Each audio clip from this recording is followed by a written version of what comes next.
మీరు ఈ పుష్పాన్ని చూసారా? ఇది అదే పుష్పం. దీని యొక్క జీవితం ఈ భూమి మీద ఆరంభమైంది. ముందు మొగ్గగా జన్మిస్తుంది, మెల్లమెల్లగా విచ్చుకుంటుంది, ఆఖరికి అందమైన పుష్పంగా మారుతుంది.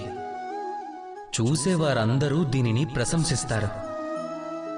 ఈ పుష్పం తేనెను కూడా ఇస్తుంది. ఆ తర్వాత మొక్క నుంచి విరిగి కింద పడిపోతుంది.